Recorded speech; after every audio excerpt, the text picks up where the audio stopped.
Come back to all the students. Let's continue with our chapter solutions. And in this part, in the previous part, we have studied about the vapor pressures of the solutions in which liquid and liquid solutions were made out. Means the solute was also a volatile liquid and the solvent was also a volatile liquid. But now we are going to see in this particular part the vapor pressure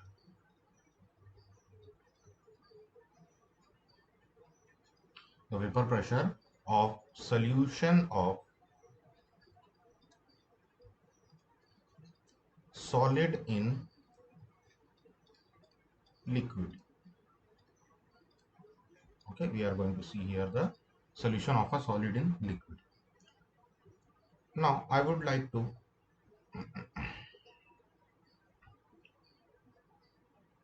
imagine you that I have taken two containers. Okay, these are the two containers which I have taken, and in these two container, in the first container, pure volatile liquid I have taken. Okay, here the pure volatile liquid is there. It is the pure volatile liquid only, and here is the solution of solid and liquid. Okay, so we will later talk about it. First talk about the container in which a pure volatile solvent has been taken out, which is liquid here. Okay, so here the molecules of the solvent which is present on the surface of this volatile liquid will be converting to vapors very rapidly, as it is a volatile liquid. And I have discussed in the previous chapter, in the previous lesson, that in the previous lecture, that the volatile solute or solvent are having a property to convert rapidly into vapors. And due to this reason, the vapor pressure here will be also high. The vapor pressure of this particular, the vapor pressure of the volatile solvent will be high. Okay, now this was for pure volatile liquid. Means here this volatile liquid is solvent, pure solvent. Okay, this was for the pure solvent. But now I am doing what? I am mixing a solid solute here in this volatile liquid or volatile solvent. I am what mixing? I am mixing a solid solid solute here. So what will happen here? If I am drawing the solid particles, the solid solute particles with this red colored balls. Okay, I'm showing this with the red colored balls.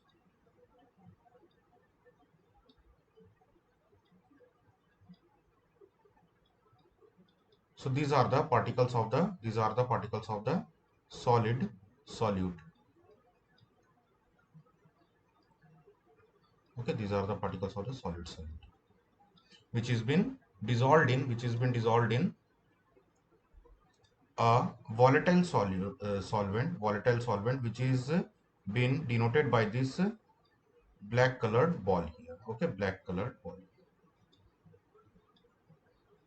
I am showing that with this black color circles here. The black color circle is denoting the volatile solvent, and the red color is denoting the non-volatile. They are denoting the non-volatile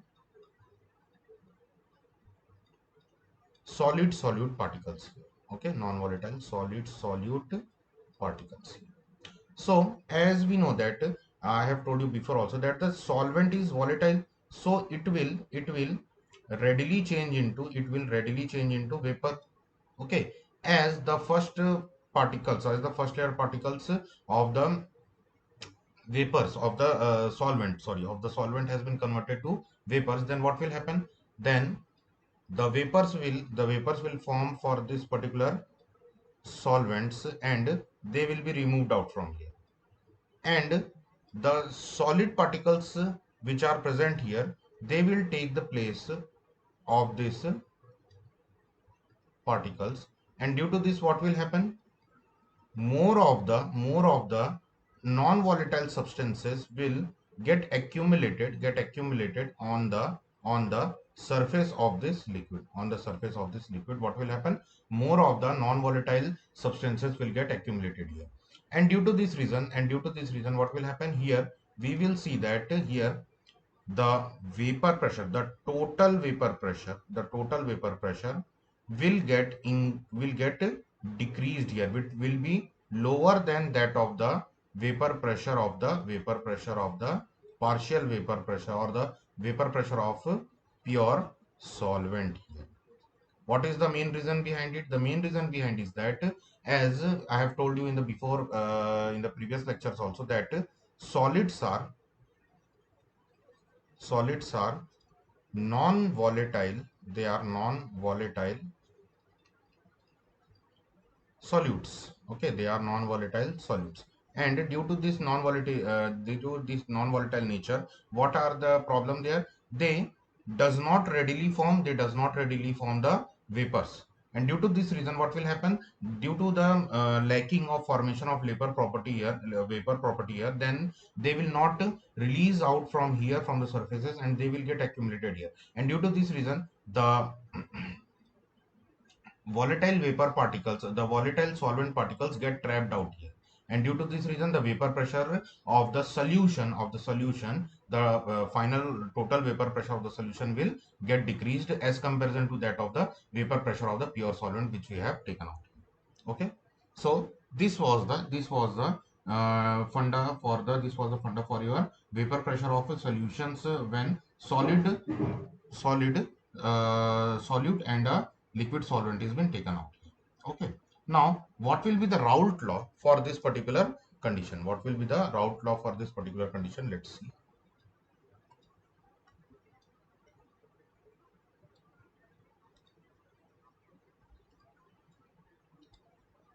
So as we know that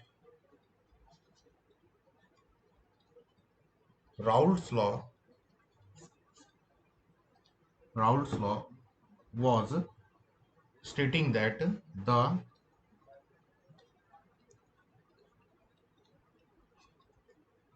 partial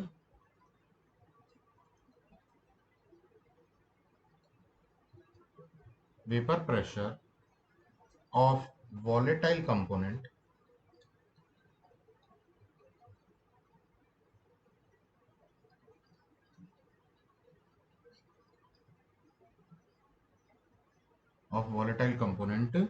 in the solution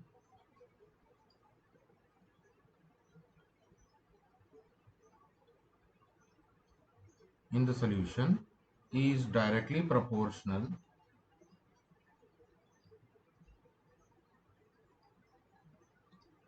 is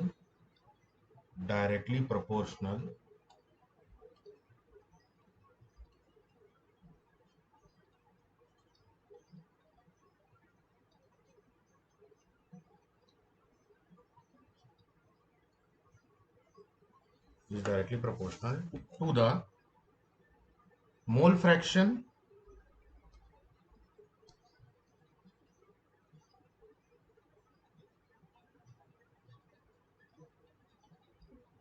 in it, It means if I am writing the partial vapor pressure, it will be directly proportional to the mole fraction. And if I am considering that A is the solute particle and B is the solvent particle,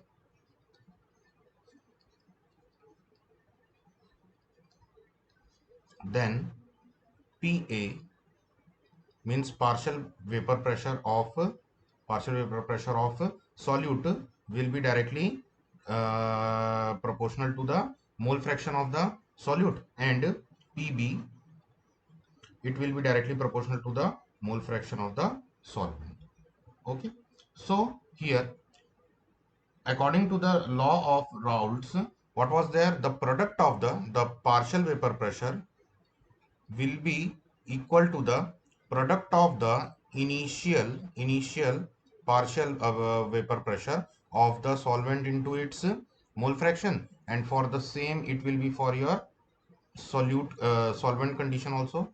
P naught B chi B. Okay, mole fraction of B. But the total vapor pressure of the solution,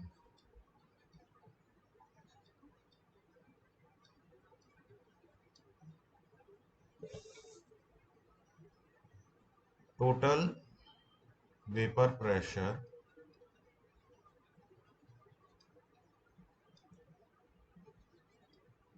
of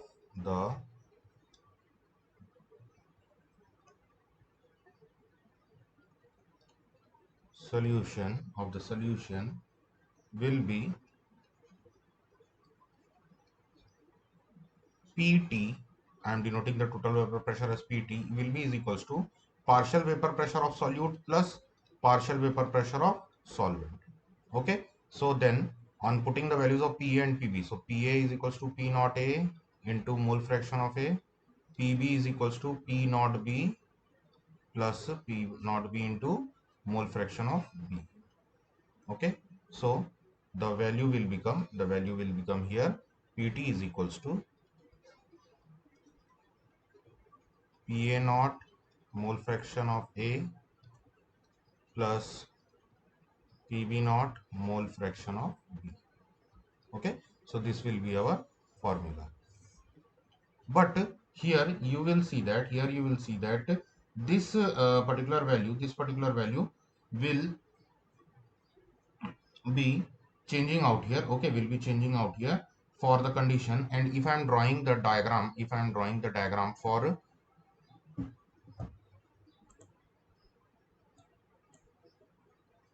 the condition of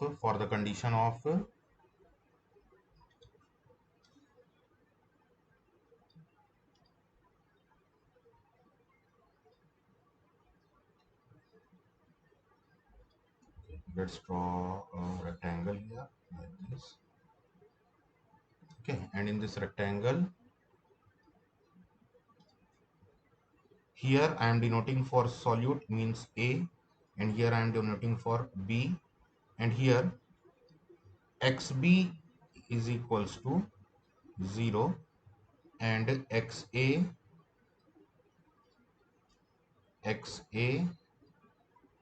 is equals to 1. Okay, xb is equals to 0 but xa is equals to 1 here, and here xb is equals to 1 but xa is equals to 0. Okay, this will be the condition. Now if I am saying that here the xa was 0 but here the xa is 1, it means that here the xa will be here, this will be the partial pressure of A. Okay, similarly here xb is 0, and when it finds out to be point out to be here, then the partial pressure of B, it will be naturally higher than that of the A condition because B is the solvent here, so the solvent is volatile here na? So what will happen, the partial pressure of the solvent will here it will be greater, so I am denoting it with this line from here to this point here, like this. Okay, now here as I have told you that A is the non-volatile solute. A is the non-volatile solute and B was a volatile solute. Okay, B was a volatile solute here. Therefore,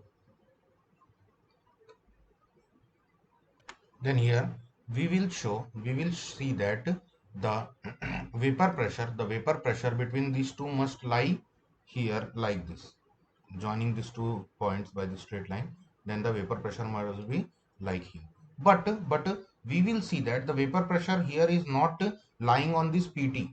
It is been seen that the vapor pressure here it will get down here. Okay, it will be down as comparison to this particular line here. Okay, as comparison to this particular line, it will be lying down and it will be somewhat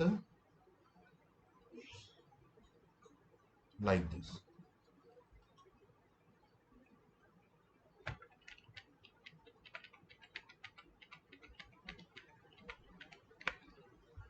Let me show you it with a curve line, as I am having a curve line here. No, I am not having a curve line here. So let me draw this. Here is my cursor. Okay. So the line will be something like this.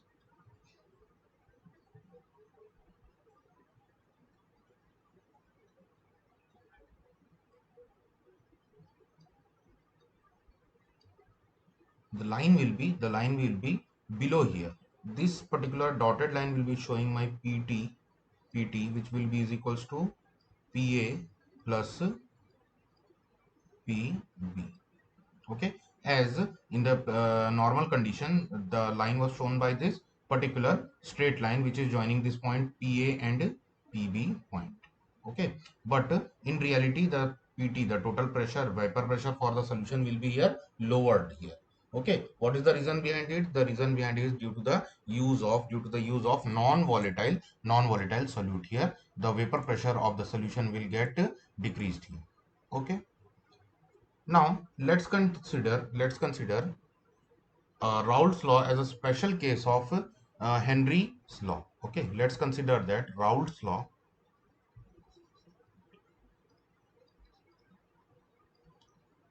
is a special case of Henry's law only. It is a special case of your Henry's law only. Okay.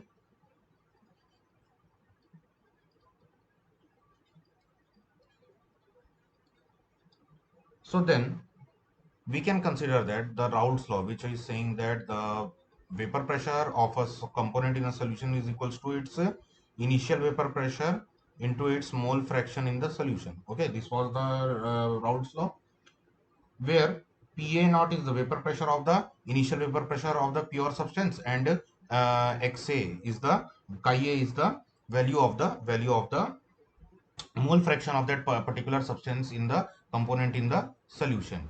Okay, and what was the Henry's law? Henry's law was vapor pressure is equals to Henry's law constant into the mole fraction. Okay, Henry's law constant into the mole fraction here. So here we can say that the partial pressure of the volatile component or gas is directly proportional to its mole fraction in solution. The only difference in the above two expressions will be seen that here we are multiplying the mole fraction with the initial pressure, vapor pressure here, and here I am using a special gas constant. Okay, a special Henry's law constant here. So therefore Raoult law becomes a special case of, hence we can compare both this and we can say that Raoult law is nothing other than a special case of Henry's law only. Okay, because here both of them are saying that the vapor pressure is directly proportional to the mole fraction only. Okay, but the constant which are being used out here, they have been changed. Here they Henry has used a Henry law constant, but here the Raoult has proposed that it must be a vapor pressure. The vapor pressure of the pure substance must be used. Okay, so this was for the vapor pressure of solutions. This was for the vapor pressure of solutions. Let's move further and see the next topic of this chapter, that is ideal and non-ideal solution. Ideal solution and non-ideal solution. So first define the ideal solution. What is an ideal solution? So the ideal solution is a solution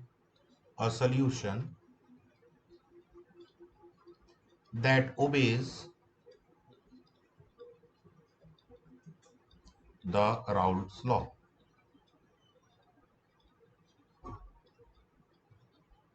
Okay, an ideal solution is a solution that obeys the Raoult law, is an ideal solution. Okay, it is an ideal solution. The characteristics of such solution can be: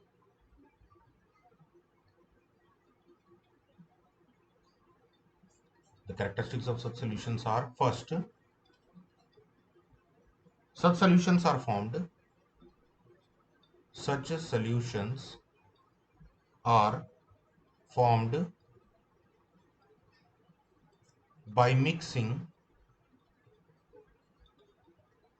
two components that are identical in molecular size. Means the two components which are used to form this type of solutions, their molecular size, molecular properties must be identical. Okay, must be identical. Molecular size, structure, their structure must also be identical, and have almost identical intermolecular forces, also have almost identical intermolecular forces.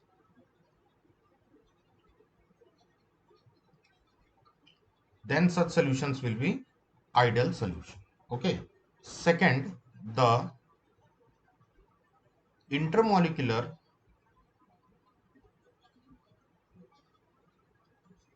forces between the particles of solution A and B must be same in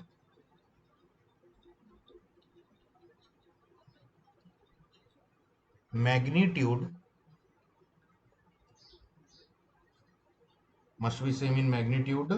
as the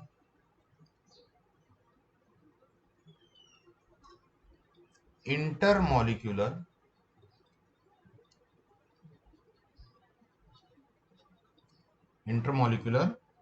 interaction in the pure components AA and BB. What does it is about to say? It is saying that if I am considering that pure A substance is there, okay, and pure B substance is there, then the intermolecular interaction which was present in AA bonding, okay, AA molecular bonding, and the interaction which was present in the BB intermolecular bonding, and the magnitude of that particular molecular interaction and the bonding magnitude of the BB molecular interaction must be same or equalize with the AB AB intermolecular interaction here also. Okay, it must be equalized here. Okay, they must be equalized out here. No changes must be there, or if the changes is there, then they are not a ideal solution.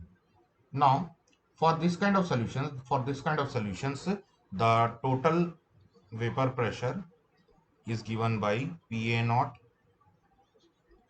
chi A plus PB naught chi B. Okay, this law can be used out here. This will be applicable for such kind of solutions.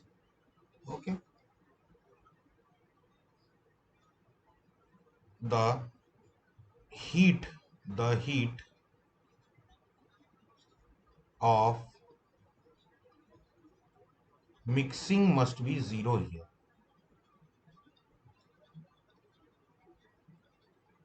Must be zero for non-ideal solutions. The volume change, the volume change in mixing, the volume change in mixing must also be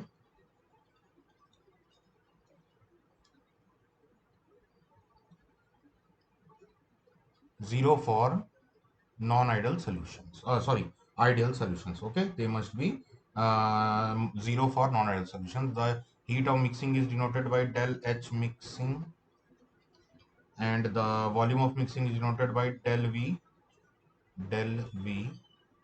mixing. Okay, so this must be equal to 0. Del H must be is equals to 0, and del V must be is equals to 0. And if all these characteristics are followed by them, then they are termed as, then the particular solutions will be termed as ideal solutions. What are some of the examples for ideal solutions? For the ideal solutions, the examples are the solution of benzene and toluene. Okay, the solution of benzene, symbolically benzene and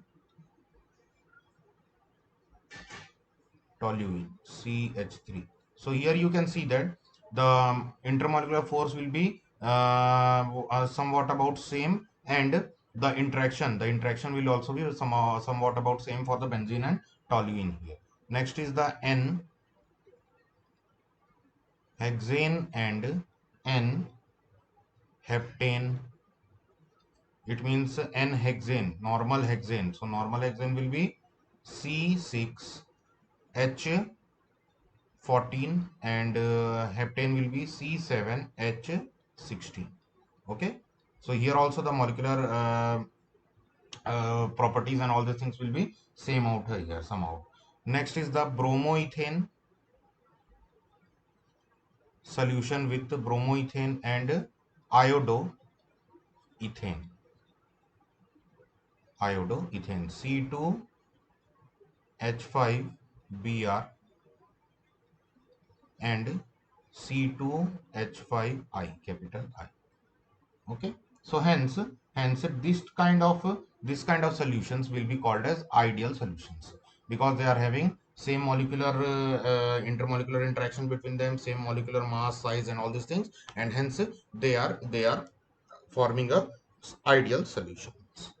Next, let's talk about the composition of the vapor phase here. Okay, composition of the vapor phase for the ideal solutions. Composition of vapor phase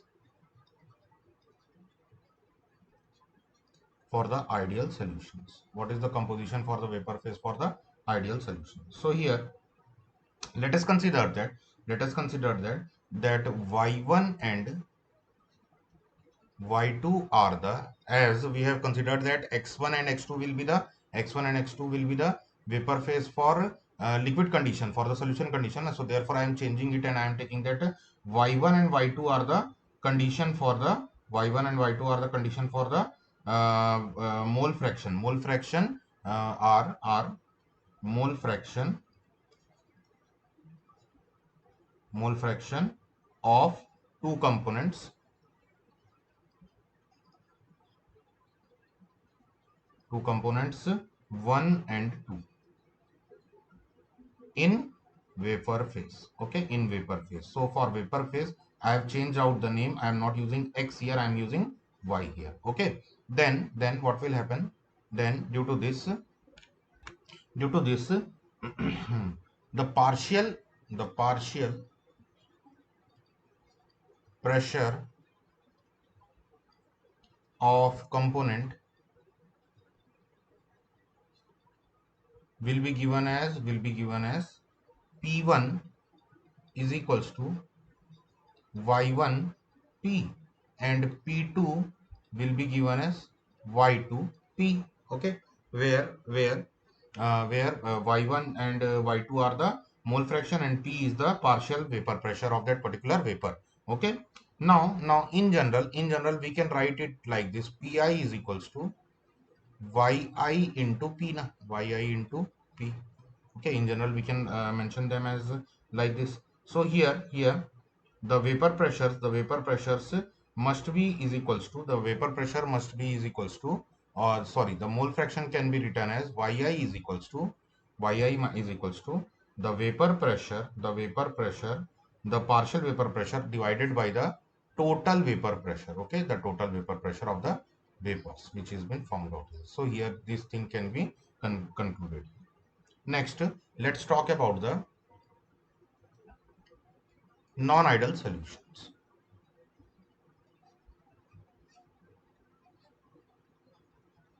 Non-ideal solutions. So the solutions that does not obey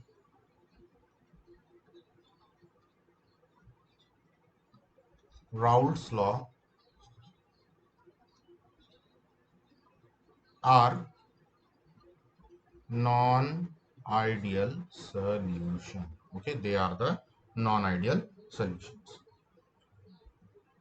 So here it means that the PA, the vapor pressure will not be is equals to the partial vapor pressure will not be is equals to the initial vapor pressure into mole fraction, and the PB will not be is equals to the initial vapor pressure of PV into mole fraction. Okay, this law will not be followed out here.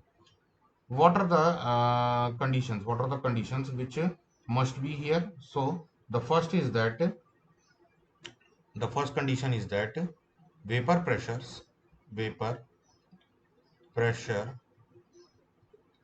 of solutions is either higher or lower for non-ideal solutions. Okay, the non-ideal solutions will be having either the vapor pressure is higher or either the vapor pressure lower than the pure vapor pressure conditions. Okay, next, there is a noticeable change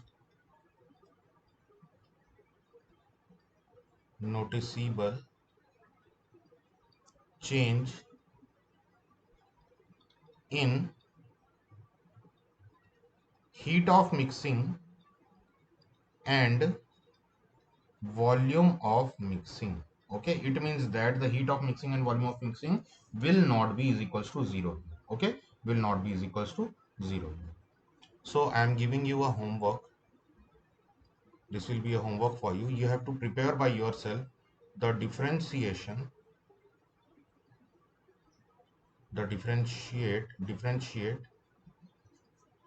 ideal and non-ideal solutions on the basis of the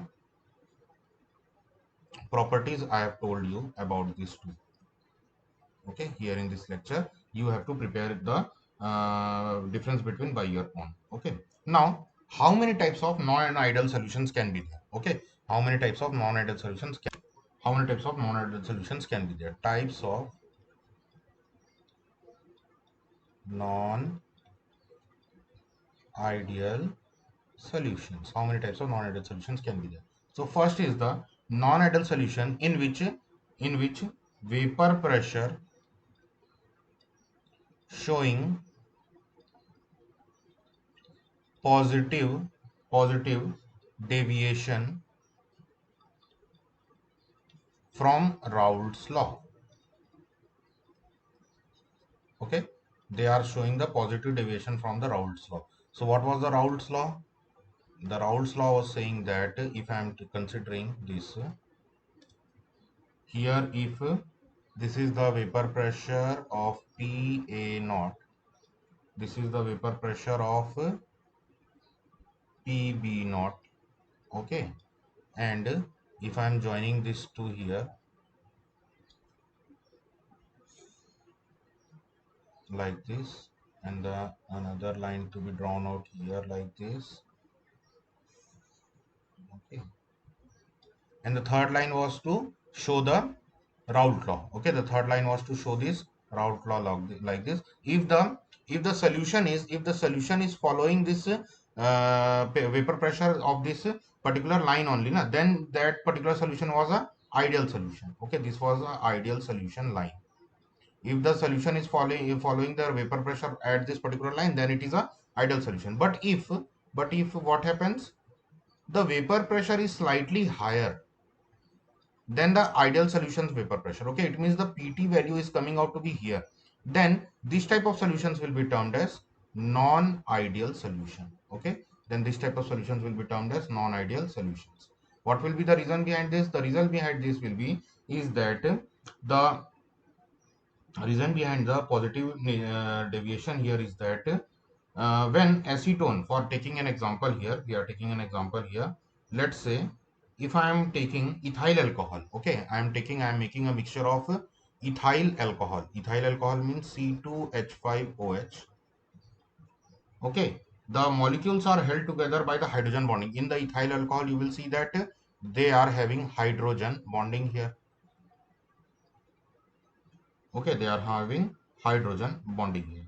And when cyclohexane is been mixed with it, cyclohexane means C6H12.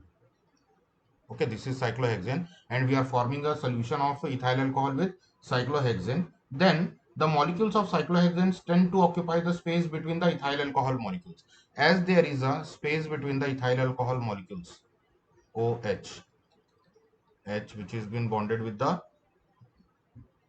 another C2H5OH. So here you will see that some of the space intermolecular spaces are present here. So this particular intermolecular spaces will be occupied by this C6H12. Okay, they will be trying C6H12 will be trying to occupy this particular intermolecular spaces present between the molecules of the ethyl alcohol here.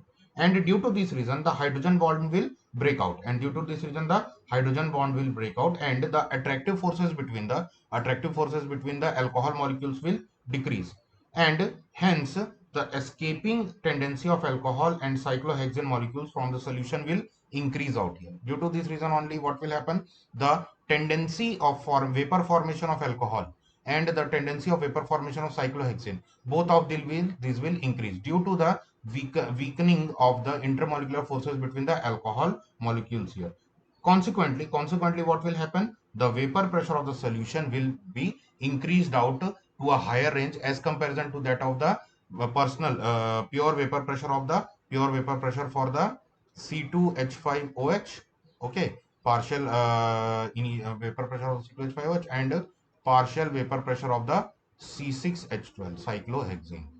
Okay, and due to this reason we will see that the the value of the total vapor pressure will be higher as comparison to that of the ideal value, which is to be found out by the Raoult's law condition. Okay, here also we will see that the del H mixing will be positive here.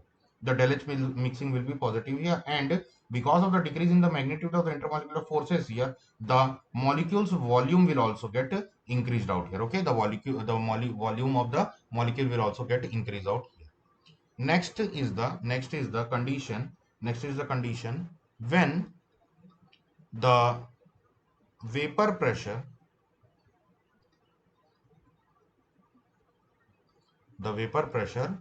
is showing negative deviation or depression. Okay, is showing depression from Raoult's law.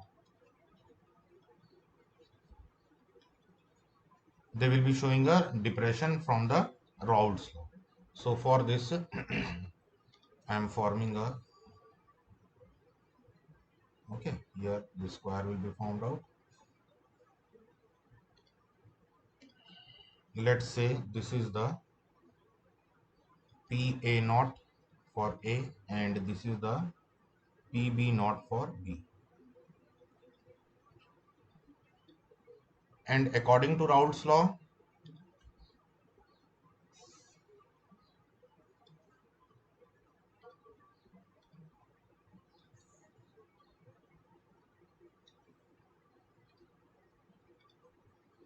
this must be followed out. This line must be followed out. But here you will see a depression here. You will see depression means the total vapor pressure is lower than that of the ideal one. The total vapor pressure is lower than that of the Raoult's law. According to Raoult's law, this ideal one vapor PT must be there, but the PT is not here, the PT is here, which is lower than that of the Raoult's law condition. Okay, so here if XA is equals to 1, XB is equals to 0, XB is equals to 1 and XA is equals to 0.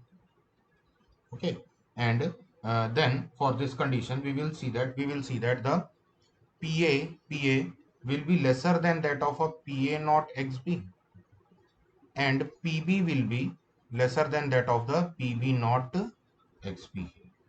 So hence this shows the negative deviation here. Okay, this will show the negative deviation in this particular condition. What are some of the examples for such solutions? For such solutions, the examples can be first acetone with chloroform. Acetone with chloroform. Chloroform with chloroform with diethyl ether, diethyl ether. Okay, acetone and aniline, acetone and aniline, and aniline means benzene with a NH2. Okay, so this type of compound, this type of solutions will be showing the negative deviation. Okay, they will be showing the negative deviation. And here the del H mixing will be negative. Here you will see that del H mix will be negative.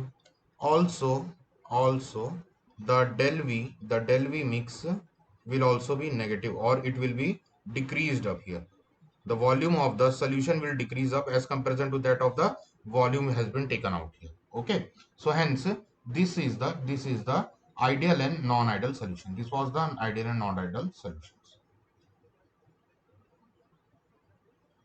The last topic for this particular topic is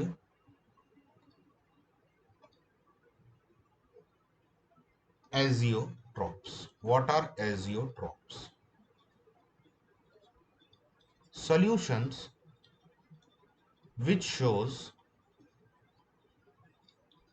very large positive, very large positive deviation from Raoult's law. Okay, the solutions which are showing very large positive deviation as comparison to that of the Raoult's law, then that solution are called azeotropes, are called azeotropes. Okay, they are called as azeotropes. The solution which boils at constant temperature and can distill unchanged is in composition are called azeotropes or azeotropic mixture. Thus the distill over as if it were pure liquids. These type of solutions are called minimum boiling azeotropes. Okay. For example, if I am taking ethanol and water. Okay, if I am taking ethanol and water, then for boiling, minimum boiling azeotrope, here the maximum in the vapor pressure curve and hence a minimum in the boiling point diagram will be seen. In this type of boiling point curve, we indicate that the composition of the vapor pressure wise, okay, sorry, for one of the intermediate composition, the total vapor pressure of such a solution will be highest and the boiling point will be the lowest. At this point, the composition of the liquid and vapor pressure is same and the liquid mixture boils at constant temperature and remains unchanged in composition. It means that if I am using this solution and want to distill this, okay, so here the distillation cannot be obtained. Okay, we cannot obtain the distillation here. Why? Because both these components when are mixed together and we want to now distill this, so the distillation will not be possible here because the vapor pressure has been increased to such a height that the distillation will not be possible here and the components cannot be separated from each other here in this case. Okay, so hence these type of substances are called as azeotropes. Okay, some of the azeotropes are having here two different types of things, that ethanol and water will be having minimum boiling azeotropes. They will be termed as minimum boiling azeotropes, and the reason behind is that here the constant temperature, at constant temperature if you boil these two liquids and can distill unchanged in composition are called azeotropes. Thus the azeotropes distill over it were pure liquids. This type of they can be distilled at very minimum boiling point. Okay, they can be distilled at very minimum boiling point, but some of the liquids such as HCl and water. If I am taking a solution of HCl and water, here we have to boil them until 381.6 Kelvin. Okay, it means that 108.6 Kelvin, which is higher than that of the pure water. Okay, and in the previous condition we have seen that here the boiling can be obtained at only 75.78.6 degrees Celsius, but here we will see that the boiling point will increase out here. So hence these are known as minimum boiling azeotrophs and they are known as maximum boiling azeotrophs. Okay, because the boiling point temperature has been increased out here, therefore they are termed as maximum boiling azeotrophs, and the in some of the solutions contain azeotrophs contain, we will see that the boiling point has been depressed out. So then that type of solutions will be azeotroph solutions will be called as what they will be called as minimum boiling azeotrophs. Okay, so this was for this particular topic, the azeotrophs and the vapor pressure. In the next class we will start with the colligative properties of the solutions. Okay, what are the colligative properties of the solutions, and that is a very important part of this chapter, and we will continue that in the next class. So thank you for watching this class, and we will meet in the next lecture.